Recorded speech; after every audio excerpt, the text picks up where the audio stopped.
The UN Lesotho's representative, Dr. Nadi Albino, speaking at the event, commented the notable strides made in reaffirming commitment to realization of the rights of children, also renewing their pledge to supporting the work of the African Committee of Experts on the Rights and Welfare of the Child, ACERWC, now and in the future.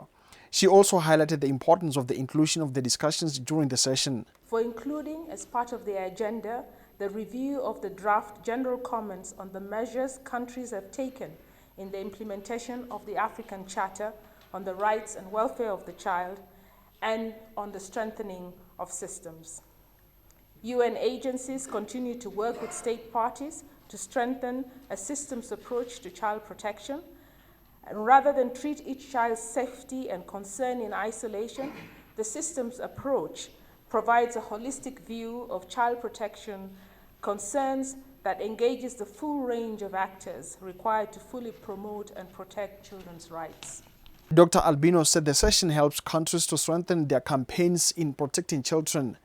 The committee's chairperson, Professor Benjamin Dawid Mesmour, in his words of appreciation, said he admired the level of attendance, which he said was diverse in that it included different stakeholders apart from the government's officials.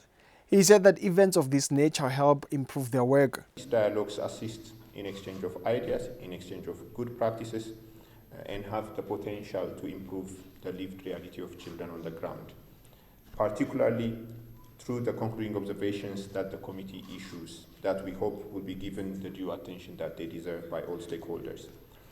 They need to be made available to all stakeholders. There needs to be a plan of action for its implementation. We even had a good practice where pocket-sized versions and children's versions has been made by some countries in this process. There is also a clear indication that the dialogue is not an event, but rather a process which helps us in improving the implementation of the African Children's Charter. Some of the challenges facing the continent, like limited resources, Professor Mesmour said were highlighted, adding that some crucial documents were drafted towards the progress.